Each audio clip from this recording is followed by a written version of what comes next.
You don't need to believe harder. You need to start feeling safer first. Here are some nervous system regulation tools to help you feel safe enough to have what you want. Manifestation burnout is just a dysregulated nervous system. And this is why your nervous system must feel safe before anything can change and last. Before we dive in, hi, I'm Mariah. I take confusing manifestation stuff and turn it into practical identity work that you can apply right now to get the lasting changes that you want and sustain them. In my opinion, trauma work and nervous system regulation are non-negotiable. Right now, the word trauma probably scares some people, so I'm going to gently reframe it. So before we get into nervous system regulation, it's important to understand the 4 main trauma responses. These are automatic survival patterns your body developed to keep you safe, not personality flaws. Fight is when your system moves into protection through control or aggression. It's basically your body trying to push danger away. Flight is when your system tries to escape, physically or mentally. It's pretty much your body trying to outrun the discomfort. Freeze is when your system shuts things down to protect you.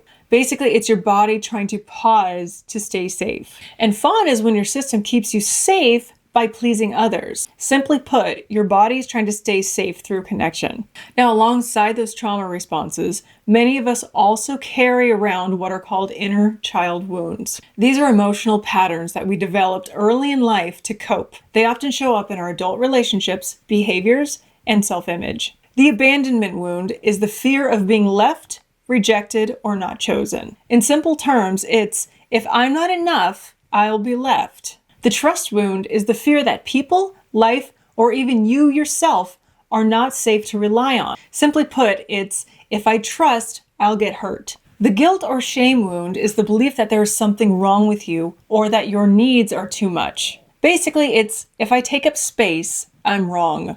Now, the neglect wound comes from feeling unseen, unheard, or unsupported. In simpler words, it's, I don't matter enough to be noticed. Now, with all of those, I want to make a little point here, and that is, trauma isn't always this big, huge, traumatic, dramatic event, right? Sometimes it is, but sometimes it comes from moments of feeling not chosen, not feeling safe being seen, or growing up around instability, or learning that love was conditional or that it could disappear, and your body remembers those patterns. So when something stable or genuinely good shows up, your system doesn't always recognize it as safe.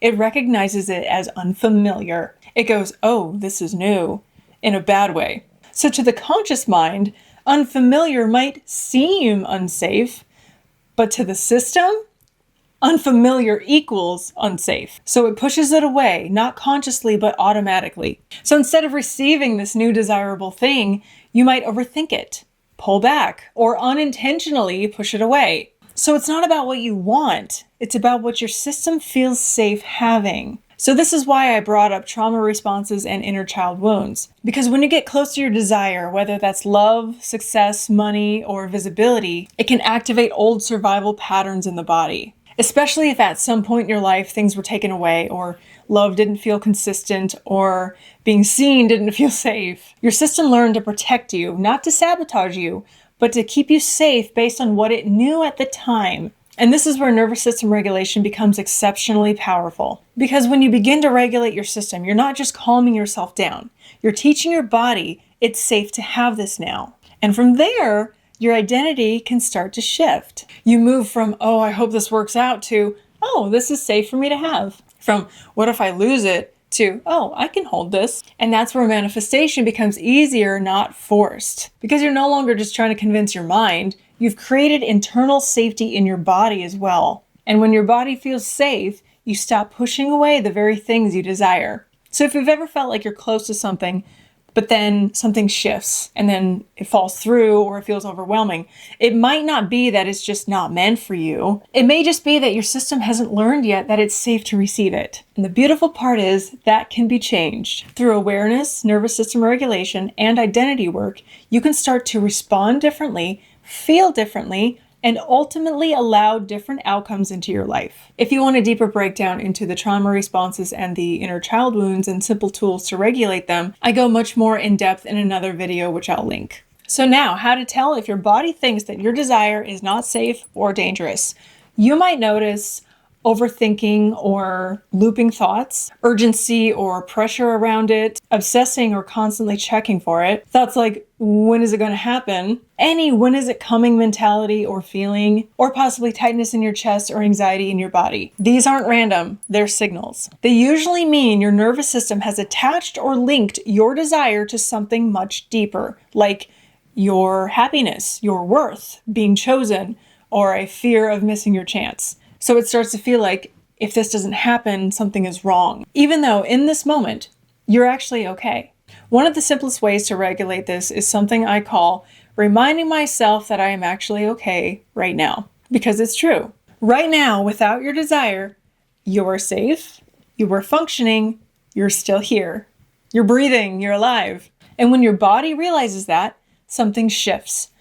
The urgency stops, the pressure drops, and the desire stops feeling like a desperate need and becomes a preference. Instead of, I need this to be okay, it becomes, this would add to my life, not define it. And that's power, because from that place, you're no longer pushing your desire away with pressure. You're allowing it. And paradoxically, when your body feels safe without it, it becomes much easier to receive it. So let's replace repeating affirmations or techniques with, what would make this feel 5% safer? Even doing a 5-minute daily nervous system reset can help exponentially. That can include longer exhales, unclenching your jaw, dropping your shoulders, grounding your feet, looking around the room slowly, maybe naming some things in the room. You're just trying to stay present and grounded. And absolutely do this before any technique, because remember, safety first. And I want to make another point here. An overactive nervous system is not the same as motivation. If your desire feels urgent, it's usually not aligned. It's unregulated. High intensity isn't alignment, it's usually fear. Because alignment feels normal, it feels natural, ordinary, almost boring sometimes. It's stable, quiet, and safe, which is why people can miss it. So you may need to build your capacity with capacity questions such as, can I rest without guilt? Or can I receive help on this? Or maybe, can I slow down? Those kinds of things. If you can't, then more nervous system regulation work first. So these are some great things that you can do for your nervous system on a reset day. Go on a walk, get some sunlight, do 0 techniques that day. And I mean that. Journal with some thoughtful prompts or maybe some body check-in practices. Do some meditation or even breathing exercises too. All of those can really help. And another thing that will help you, though it sounds counterintuitive, is you shouldn't think about your desire all day at this point while your nervous system is still dysregulated. You should schedule desire time and then the rest of the day, normal life. This prevents obsession and paradoxically, it will help regulate your system, especially if you've attached your worth to the desire, like I mentioned before. Doing this will become easier to not be obsessed. And here are more ways to calm your body down when, say, you feel really triggered about your desire or something like that. Name 5 objects in the room, ground your feet, cold water, self-touch, such as hands on your chest, journaling. Voice notes to yourself can also help. I've done that. Reminding yourself that you are okay right now technique, like I mentioned before. Orienting yourself to the room that you're currently in, going on a walk, the emotional freedom technique, or tapping, which I get into more on another video. You can watch a funny movie or just a movie that you love, listen to uplifting music, or other mindfulness practices like yoga, deep breathing, meditation, spending time in nature, anything to keep you in the present moment, taking time to be here and now, observing your current surroundings. And as a suggestion, I believe you should regulate your nervous system daily until it stabilizes, because this is the foundation for everything. You can't build confidence in survival mode. If your body feels unsafe, you will sabotage anything good that comes your way. So regulation first, every day until you stabilize. All of this I have laid out here is pretty simple stuff, but extremely powerful. It teaches your body, I'm safe now. And when you feel safe,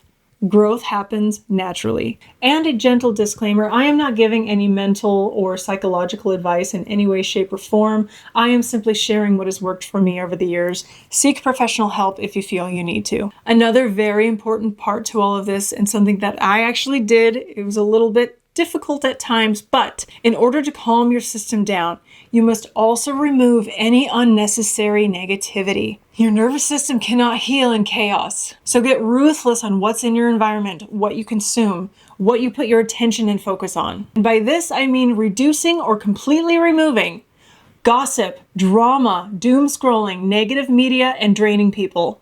Seriously. And on the flip side, adding more things like quiet walks, calming spaces, supportive conversations, or inspiring or more aligned activities, or more positive content on social media. If something consistently makes you feel worse after, it goes.